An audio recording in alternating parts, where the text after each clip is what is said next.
प्रारंभिक भारत का परिचय। लेखक राम शरण शर्मा। ऑडियो फॉर्म में मैं इस प्रारंभिक भारत का परिचय देना चाहता हूँ, लेकिन हाँ, कुछ शब्द ऐसे हैं जो बोलते वक्त शायद मैंने गलत बोला हो, लेकिन मैंने कोशिश की है कि हाँ उसे सही बोलूँ। अगर आपको ठीक लगे तो ठीक है, और ना लगे तो भी ठीक है। धन्यवाद। प्राचीन भारतीय इतिहास का महत्व। प्राचीन भारत के इतिहास का अध्ययन कई दृष्टियों से महत्वपूर्ण है। इससे हमें जानकारी मिलती है कि मानव समुदायों ने हमारे देश में प्राचीन संस्कृतियों का विकास कब, कहाँ और कैसे किया है। यह बतलाता है कि उन्होंने कृषि की शुरुआत कैसे कैसे की, जिससे कि मानव जीवन सुरक्षित और सुस्थिर हुआ।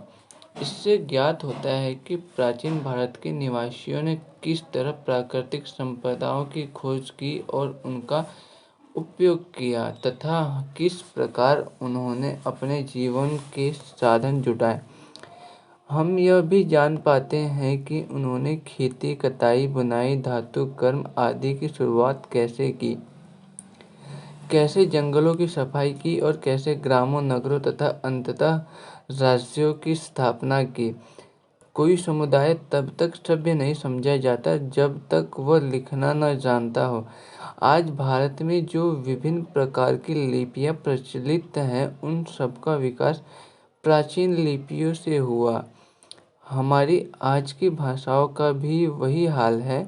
हमारी वर्तमान भाषाओं की जड़ें अतीत में हैं और वे कई युगों में विकसित हुई हैं। अनेकता में एकता। प्राचीन भारत का इतिहास बड़ा रोचक है, क्योंकि भारत अनेकानेक मानव प्रजातियों का संगम रहा है। प्राक, आर्य, हिंद, आर्य, यूनानी, संक, हूण और तुर्क आदि अनेक प्रजातियों ने भारत को अपना घर बनाया।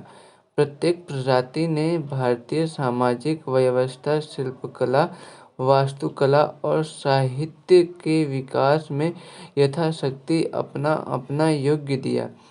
ये सभी समुदाय और इनके सारे सांस्कृतिक वैशिष्ट्य इस तरह मिल गए कि आज उनमें से किसी को हम उनके मूल रूप में साफ साफ पहचान भी नहीं सकते हैं।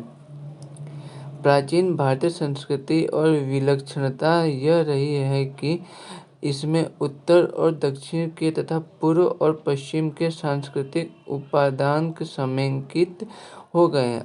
आर्य सांस्कृतिक उपादान उत्तर के वैदिक और संस्कृत मूलक संस्कृति के अंग हैं, तो प्राक आर्य जातीय उपादान दक्षिण और द्रविड़ और तमिल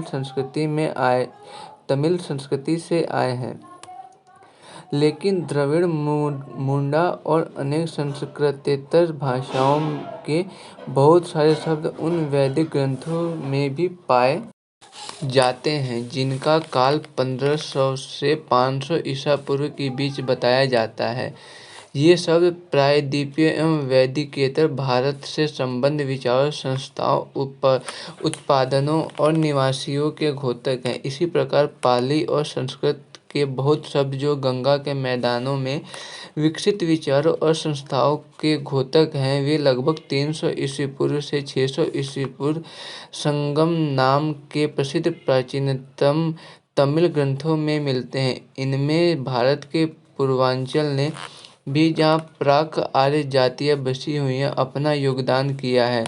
यहाँ के लोग मुंडा या कोल भाषाएं बोलते हैं। भाषा वैज्ञानिकों ने यह सिद्ध किया है कि हिंद आर्य भाषाओं में फाहा, नौका, खंती, डिंगिंग स्टिक आदि के सूचक बहुत शब्द मिलते हैं।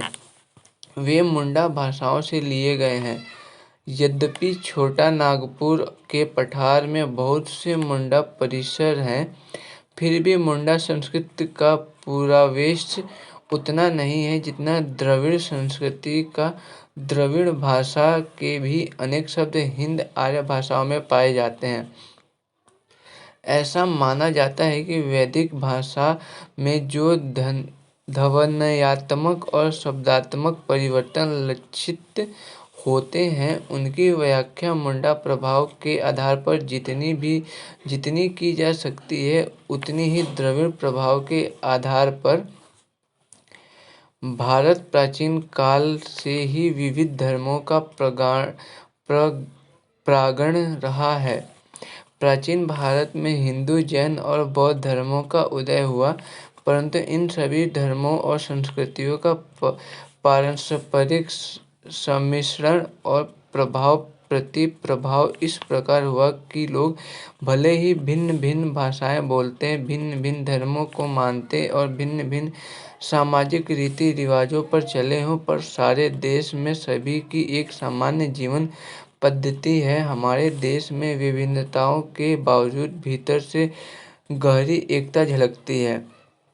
प्राचीन भारत के लोग एकता के लिए प्रयत्नशील रहे। उन्होंने इस विशाल उपमहाद्वीप को एक अखंड देश समझा। सारे देश को भरत नामक एक प्राचीन वंश के नाम पर भारतवर्ष अर्थात भरतों का देश नाम दिया गया और इसके निवासियों को भरत संतति कहा गया।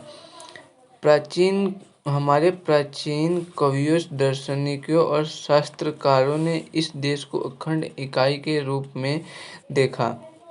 हिमालय से समुद्र तक फैली इस भूमि की उन्होंने सार्वभौम सकल देशव्यापी राजा के द्वारा शासित क्षेत्र के रूप में कल्पना की।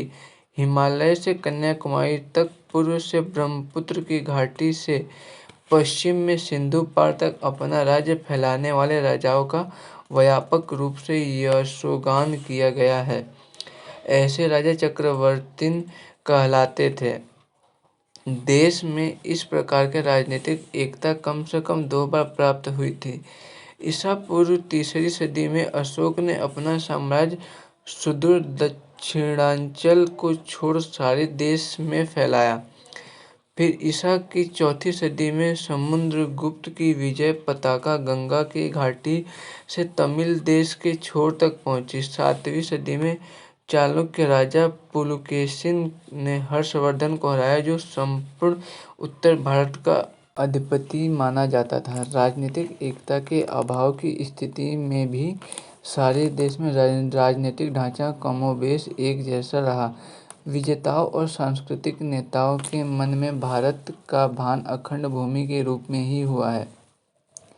भारत की एकता को विदेशियों ने भी सकारा है। वे सर्वप्रथम सिंधु तटवासियों के संपर्क में आए और इसलिए उन्होंने पूरे देश को ही सिंधु या इंडस नाम दे दिया। ईरानी भाषा में हिंद शब्द संस्कृत के सिंधु से निकला है। इस शब्द का प्रयोग 6ठी सदी ईसा पूर्व के ईरानी अभिलेखों में सिंधु क्षेत्र के लिए किया गया है। कालक्रमेण हमारा देश इंडिया के नाम से मशहूर हुआ, जो इसके यूनानी पर्याय के बहुत निकट है। यह फ्रांसीसी और अरबी भाषाओं में हिंद नाम से विदित हुआ। हिंदुस्तान शब्द पहल 3री सदी में ईरान के सासानी शासकों के अभिलेखों में मिलता है। इसका प्रयोग भी सिंधु क्षेत्र के लिए हुआ था। देश में भाषात्मक और सांस्कृतिक एकता स्थापित करने के लिए निरंतर प्रयास होते रहे। ईसा पूर्व 3री सदी में प्राकृत देश भर की संपर्क भाषा लिंगुआ फ्रैंका का काम करती थी। सारे देश के प्रमुख भागों में अशोक के शिलालेख प्राकृत भाषा और ब्राह्मणी लिपि के लिए लिखे गए थे। बाद में वह स्थान संस्कृत ने लिया और देश के कोने कोने में राजभाषा के रूप में प्रचलित हुई। यह सिलसिला ईसा की 4ठी सदी में आकार गुप्तकाल में और भी मजबूत हुआ। यद्यपि गुप्तकाल के बाद देश अनेक छोटे छोटे राज्यों में बंट गया, फिर भी राज्य के दस्तावेज संस्कृत में ही लिखे जाते रहे। यह भी उल्लेखनीय है कि प्राचीन महाकाव्य रामायण और महाभारत तमिलों के प्रदेश में भी वैसे ही आह्लाद और भक्तिभाव से पढ़े जाते थे जैसे काशी और तक्षशिला की पंडित मंडलियों में। इन देशों महाकाव्यों की रचना मूलतः संस्कृत में हुई थी। बाद में इन्हें विभिन्न स्थानीय भाषाओं में भी प्रस्तुत किया गया। परंतु भारत के सांस्कृतिक मूल्य और चिंतन चाहे जिस किसी भी रूप में प्रस्तुत किए जाएं, उनका सातत्य सारे देश में एक सा रहा है। भारतीय इतिहास की यह विशेषता है कि यहाँ एक विचित्र प्रकार की सामाजिक व्यवस्था उदित हुई है। उत्तर भारत में वर्ण व्यवस्था या जाति प्रथा का जन्म हुआ जो सारे देश में व्याप्त हो गई। प्राचीन काल में जो लोग बाहर से आए वे किसी न किसी वर्ण जाति में मिल गए। वर्ण व्यवस्था ने ईसाइयों और मुसलमानों को भी प्रभावित किया। धर्म परिवर्तन करने वाले लोग किसी न किसी जाति के थे और वे हिंदू धर्म को छोड़ नए धर्म में दीक्षित हो जाने पर भी पूर्ववत चलते रहे। वर्तमान में अतीत की प्रासंगिकता। आधुनिक काल में हम जिन समस्याओं का सामना कर रहे हैं उनके संदर्भ में भारत के अतीत का अध्ययन का विशेष महत्व है। कुछ लोग प्राचीन संस्कृति और सभ्यता को फिर से लौटाना चाहते हैं और भारत के उज्ज्वल अतीत का गुणगान करते नहीं अघाते हैं। उन्हें कला कौशल की प्राचीन वस्तुओं के संरक्षण की उतनी चिंता नहीं है। वास्तव में वे समाज और संस्कृति का पुराना प्रतिमान स्थापित करना चाहते हैं। ऐसी स्थिति में अतीत को ठीक से समझना निहायत जरूरी है। बेशक प्राचीन भारत के लोगों ने जीवन के विभिन्न क्षेत्रों में प्रगति की, पर केवल अतीत की प्रगति के बल पर ही हम आज के ज्ञान विज्ञान और उपलब्धियों का मुकाबला नहीं कर सकते हैं। इसमें संदेह नहीं कि प्राचीन भारतीय समाज में सामाजिक अन्याय व्याप्त था। निचले वर्णों विशेषण शूद्रों और चंडालों पर जिस तरह के अपात्रताएं थोप दी गई थी वह आज के विचार में बड़ा ही खेदजनक है। अगर पुराने जीवन पद्धति में परिवर्तन न लाया जाए तो संभवतः वे सारी विषमताएं भी सर उठाएंगी ही। भारत में सभ्यता के विकास की धारा इन सामाजिक भेदभावों की वृद्धि के साथ साथ बही है। प्रकृति मूलक और मानव मूलक कठिनाइयों पर विजय पाने में हमारे पूर्वजों को जो सफलता मिली है उससे हमें भविष्य के लिए प्रेरणा मिलती है। पर अतीत को पुनः लौटाने का अर्थ होगा उन सामाजिक विषमताओं को कायम रखना जिनके कारण हमारा देश चिरकाल से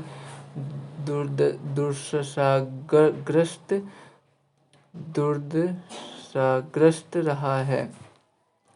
इसलिए सही ढंग से अतीत का मर्म समझना आवश्यक है।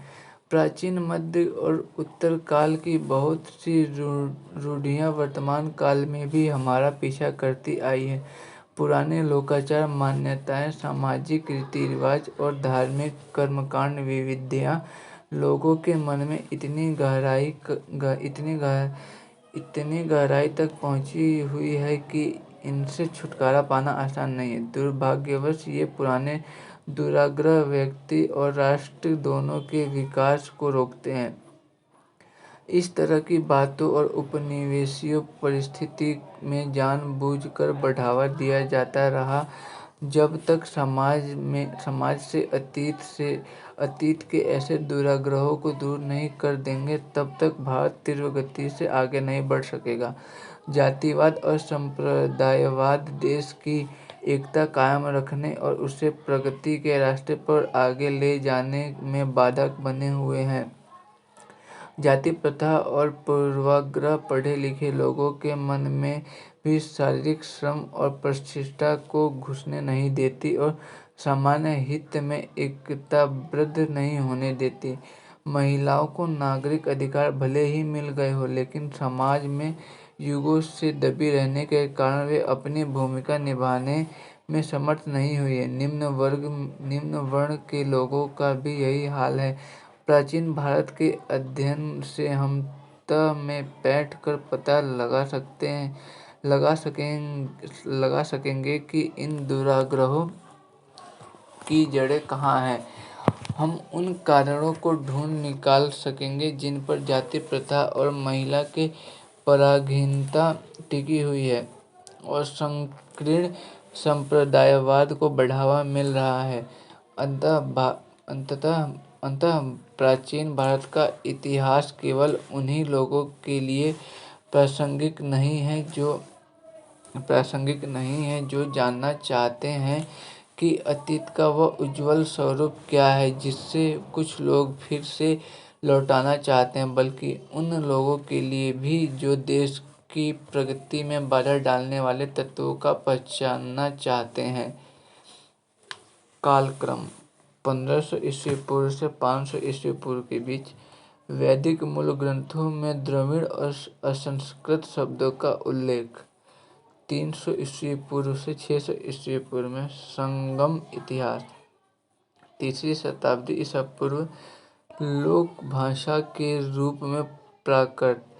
3री शताब्दी ईसा सासानी अभिलेख में हिंदुस्तान शब्द। 4ठी शताब्दी ईसा और उसके बाद राजभाषा के रूप में संस्कृत।